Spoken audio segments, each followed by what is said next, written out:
My name is Guy Kawasaki. I am from Silicon Valley, California. I live near San Francisco, and I don't know how much of the bio you heard, so I'll explain who I am, okay? I worked for Apple from 1983 to 1987. I was Apple's software evangelist, so my job was to convince people to write Macintosh software. I also started software companies after that. I started a venture capital firm, and then I returned to Apple as Apple's chief evangelist in 1995. Then I left Apple again, and I started more software companies. Today, I am the chief evangelist of a company out of Australia called Canva. It's an online graphics design company. I am on the board of trustees of Wikimedia, the organization that runs Wikipedia. And finally, I am a Mercedes-Benz brand ambassador. So those are the three hats that I wear. In my career, I've been affiliated with many, many startups. Thank you. I've been affiliated with many startups and venture capital firms and large companies. So this presentation that you're seeing today is everything I can tell you that I know about starting a company. I hope you can take this knowledge of what I experienced to start great companies that change the world. But my experience is that great companies start because of very simple questions. Here are three simple questions. The first question is, therefore what?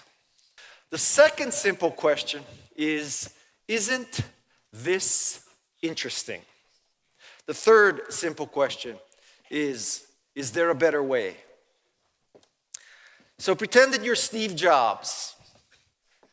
Pretend that you're Steve Wozniak.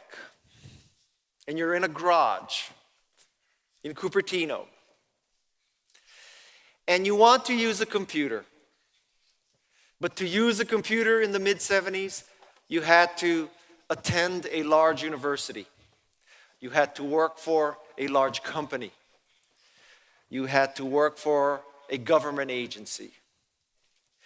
So Steve and Woz asked themselves a very simple question. Is there a better way?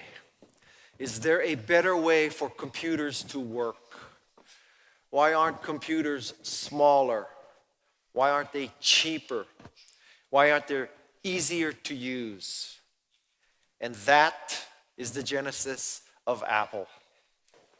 Steve Jobs had a saying that real geniuses, real entrepreneurs ship. They don't keep testing. They don't keep studying. They ship. You need to get going. If you want to succeed as an entrepreneur, as a startup, you need to be able to tell your story.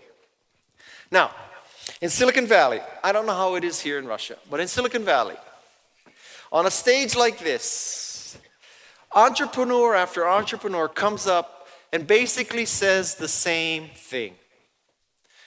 We have patent pending, curve jumping, paradigm shifting, revolutionary innovation. That's the first entrepreneur, the second entrepreneur, the third entrepreneur, the fourth entrepreneur. Every entrepreneur says that. Every entrepreneur believes that when they say that, they are saying something that the audience has never heard. But the truth is, everybody says that.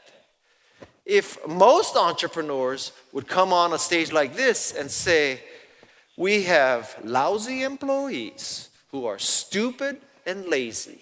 We have a horrible architecture that cannot scale. Our user interface sucks and it's full of bugs. Then you would be different. But everybody says the same thing. So step one is to apply what I call the opposite test. And the way the opposite test works is, think of your competition. Are they saying something that's the opposite of what you're saying? Because if you're saying that you are secure, scalable, and easy to use. And they're saying they are secure, scalable, and easy to use. Nobody is saying anything different. Ask yourself, are you saying something that's the opposite of what your competition is saying? This is much better than ice harvesting because you didn't have to be in a cold time of year in a cold city. You could have an ice factory in Goa. You could have an ice factory in Honolulu, in Rio de Janeiro, in Dubai. You could have an ice factory anywhere. 30 more years go by. And now there's a refrigerator business. So it's no more of the Iceman delivering ice in an ice truck. You have your own personal ice factory. You have a refrigerator. And I tell you this story because it is about curves. Great entrepreneurs jump to the next curve or they create the next curve. And lousy entrepreneurs, they stay on a curve and they die on a curve. No ice harvester became an ice factory and no ice factory became a refrigerator company. It's because companies who are not innovative, they define themselves in terms of the process or the product they already do. If you define yourself as an ice harvester, we're in the business of cutting blocks of ice. You don't jump to the ice factory curve. If you define yourself as we own a building that we freeze water centrally and we deliver ice through a truck, then you don't jump to the refrigerator curve. If you're Kodak or Polaroid and you define your business as we apply chemicals to paper or film, the film or the paper is exposed to light and then we develop that, then you don't embrace digital photography.